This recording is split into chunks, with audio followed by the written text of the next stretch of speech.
Welcome back to the Gardening with Joy and Holly radio show. Happy to have you along. You want to find more information about those sponsors, coupon code availability, you can do such at our parent website, thewisconsinvegetablegardener.com, underneath the money tab for the coupon code and the season 10 tab for all listings. Oh, before we get in our monthly chatter spot segment, we're going to talk about keeping our hands clean with an all-natural soap from our good friends at scrubbysoap.com. Yeah, Scrubby is a natural soap with a scrubber inside that fills the entire size of the bar. So rather than using harsh synthetic cleaning agents, they use citrus oil. That's the combination of the citrus oil and the scrubber creates the ultimate soap for removing everything that you don't want on your hands. So it's good for artists, painters, gardeners, mechanics, crafters. Easily removes paint, grease, oil, grime. Naturally powered soap with citrus oils to fight the tough residue. You can get 10% off your order by using the code SOAP at checkout at scrubbysoap.com. Our monthly chatter spot segment, a segment in which Holly and I ask each other simple, fun, life questions, not political, not religion, and we see what our answers are. You'll get the hang of it very quickly. If you want to participate in our next chatter spot, you can send your questions over to gardentalkradio@gmail.com.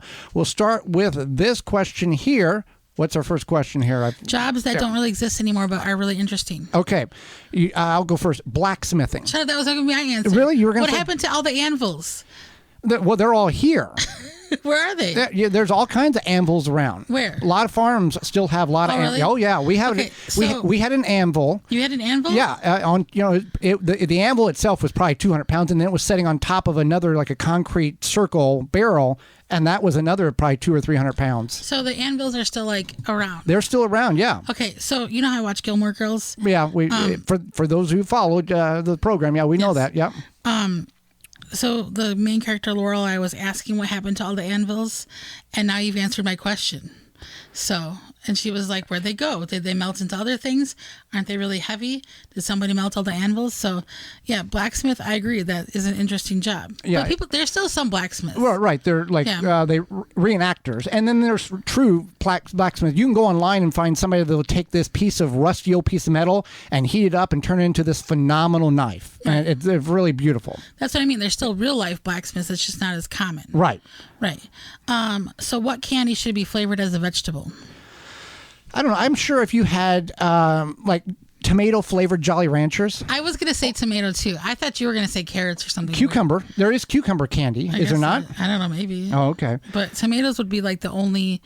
Carrots. Yeah. Peas. Garlic. Some people would like to have like a garlic sucking candy. I don't think, it'd keep the vampires away at night. That for sure. You got anything else there? No, just tomato candy would be good. I like anything tomato. So if money was not an issue, unlimited, what two things would you do? What, you want to go first or no? No, you go first. Make sure everybody has food and everybody's mental health is taken care of. Get the help they need. I would agree. The same. Yeah, food and mental health. This is not very fun for the listeners if we all agree on the same. She has not seen these questions at all.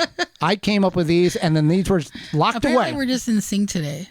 All right, so items people have too much of in their home. I'm going to say Taco Bell seasoning packs. That's probably one, because if anybody goes to Taco Bell, you've got a drawer stuffed full of. Yeah, they give you like 8,500. Or if you go to a Chinese restaurant, you got the soy sauce packages. Yeah. I would think. And another one is the little bricks that you plug in your USB cords with. Oh yeah. Because you remember, and maybe some of you don't, there was a time, not too many years ago, in which if you had a family of 5 and you had 5 cell phones, you had 5 different chargers, 5 different ports that go in 5 different phones. Yeah, and then you had a car charger specifically, and it probably for your specific phone. And it probably cost you like $25, some ridiculous amount. Yeah, and now it's like you can't even move 2 feet, and there's a charging cord. But then either the government got involved or the companies got involved and said, okay, we're going to have one universal charger for the Android, one universal charger for the Apple devices, and now we've got the same cords will fit anything. May not speed charge, but we've got more power bricks than we know what to do with. I'm going to say that people probably have too many reusable containers in their home. So whether it be like the Tupperware type containers or some sort of equivalent to that, because I don't think people are saving leftovers as much as they used to. No. No. I've been in homes where they say we don't save leftovers, in the trash it goes. Yeah. And I love leftovers, so I would be so sad. All right. So what is your rule on tipping? Yeah. What is your rule on tipping? I tip, It's out of control, first of all. How's it? Well, okay. First of all, you go to a sub sandwich place. this is different. I want a number 11, and then they pull it up and blah, blah, blah, and then they give it to you. You pay $14 for it. Yeah. So I agree. If it's And then you swipe your card and it says 20% tip, 30%, 50, okay. Yeah. So here's the thing. Yeah. If it's a job or like a place that you are not like being seated, ordering off a menu, somebody's bringing you drinks or whatever, bringing you appetizers, if it's not like an actual sit down restaurant, as we would call it, I will tip, or I won't tip. Unless for some reason I got like phenomenal service. Sometimes, like if I'm out and about and I can't decide on something and I'm like at a place and they're like helping me, I will tip then. But if it's a situation where it's like I go in, order my sub, and then get to the cash register, like that's their job. And Right. Back 20 years ago, tipping was like not a thing. So I don't know why it's become such a thing now. Hey, tip for this, you tip for that. Oh, you got your car washed. It cost you $19. Would you like to tip? No, I don't want to tip now. So now that's my like you said, it's getting out of control. Now I do tip, sit down place. I usually tip a minimum of 20%. If they do a little bit better, I might tip them a little bit more. They do a horrible job, they're still getting 20% because you don't know what's going on behind the scenes. Maybe they're not the reason why your food got here late. Right. Maybe they're not the reason why you didn't get your ranch on the side. Whatever. But if it becomes a continuous bad experience, we don't go back. I wouldn't go back. Right. Yeah. What is your thoughts when you watch an old TV show or an old sporting event? You want me to go first because you don't. I don't know what you're talking about. Like if you watch an old race, an old wrestling match, an old basketball. I don't watch that. Okay, but I'm follow the question here. An old TV show. What are your thoughts? My thoughts is like if I watch an old IndyCar race, like let's say it's 1963 or 69, what are how many? Two things come into my mind. How much of the equipment is still even relevant today? I know the winning cars in the museum. Is there anything else that came from that race? And how many people are still alive that attended that race? You're so morbid. I know, like you and I will be watching Addams Family, and you'll be like, "Those people aren't still alive." Well, it's 1963. I know. But like at the Silverdome in Detroit, WrestleMania 3, Hulk Hogan, Andre the Giant, supposedly like 93,000 people were there. How many of those people are still with us today? I don't think about stuff like that. Okay. I don't. Yeah, I don't. It doesn't. Yeah. All right. So, do you like people watch? You like watching people making what? Yeah. What do you find? I find it fascinating watching people make baskets and then back to the blacksmithing. I've made like 3 baskets. I know, but you see these in like even the indigenous people. They will everything they touch is the perfect move. It's just fascinating. It's like watching an old person whittle. And they can carve out a little statue and not even think and talking to somebody while they're doing it and have no conscious, like it doesn't look like they're even paying attention. It's and they're just just going. of like hand-eye yes. memory, muscle memory, right. Whatever. Yeah, I agree. I don't know. I don't really watch people make stuff. I make stuff myself. I have watched people sew, and I think that's very interesting. Knife making. Making cowboy hats, woodworking. That's just really, really fascinating to watch that. Sayings that bother you. People that say it is what it is. Okay. And they say it in like such a negative, I've given up on life tone. Like, it is what it is. Like, or they'll be like, living the dream. Uh-huh. And it's like, there's more to life than just being, it's usually like in a work situation. And like, yeah, I know work is not always ideal, right? But at the same time, it's like, this is why you can live your dream is because you have a job and you have a job to go to. And I just feel like there's so much negativity in the world and people just like to say stuff or wait till you get older. What am I waiting for? Right. I'm older. I mean, yeah, like I've been through some stuff, but like I'm having a good time. Or the other one, wait until your friends start dying. Yeah. Right. Yeah. Okay. So I've got 3 of them. One is when people say things like that. Okay. Example, you have a night table beside your bed so you can put your phone or your drink or things like that on it in the middle of the night. How many phones and drinks do you have? I know, but I'm using it as a reference. Yeah. The other one is, hey, what did you do last night? Oh, we went over to the friend's house, Bob's house. He cooked us steaks and we had a really good time. Oh, you're making me hungry talking about that. That's so annoying. Whether it's 8 o'clock in the morning or 9, I'm telling you what you, and then all of a sudden, oh, we had steak and we had French fries. Oh, you're making me hungry talking about this. Be quiet. I don't, what, really? Right. Also, if you know what I mean. Okay.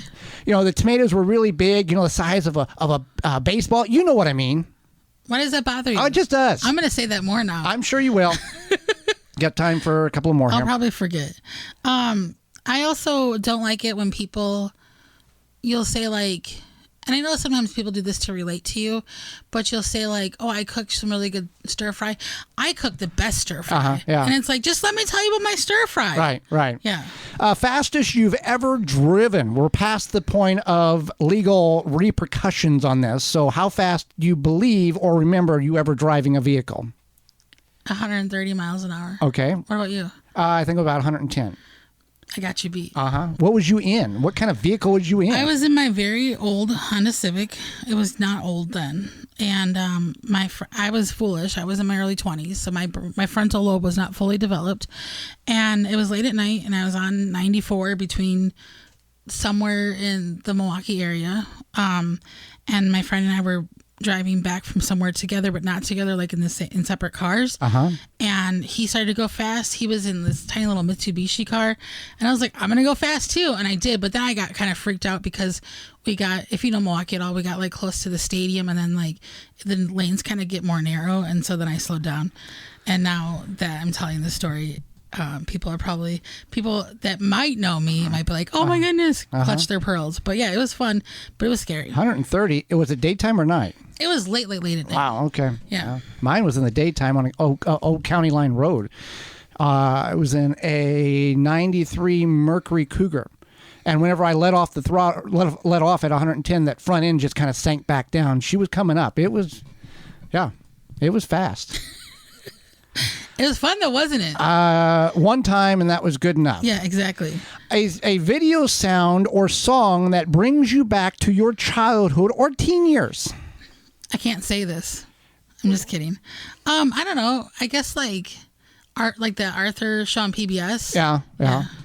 Because I remember, and I'll keep this PG.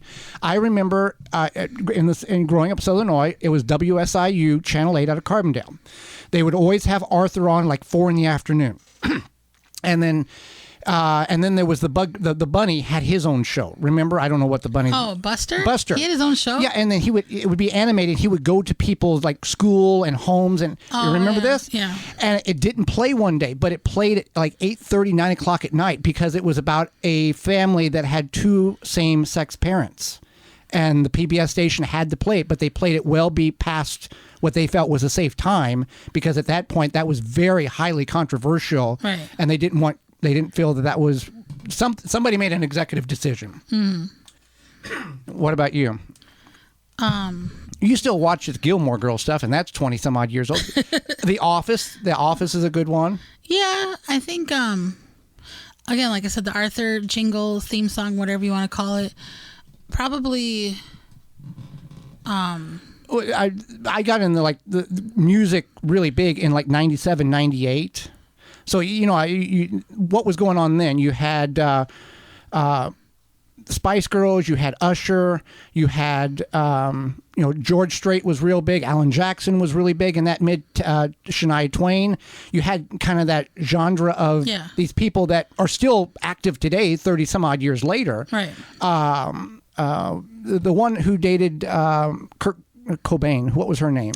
Oh, Courtney Love. She was big then. Third Eye Blind was big.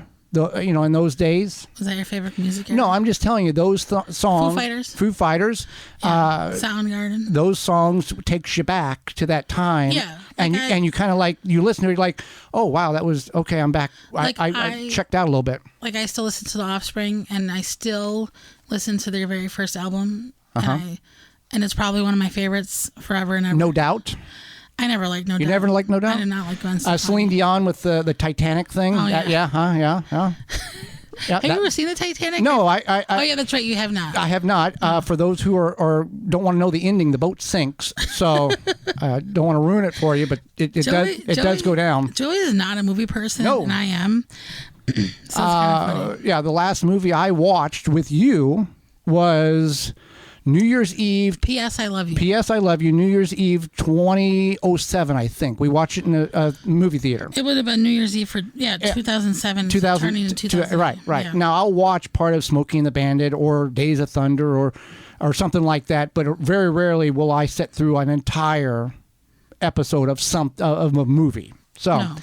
All right, with that, ChatterSpot, GardenTalkRadio@gmail.com. You want to participate in next month's segment? You can certainly do that. You understand how it works now.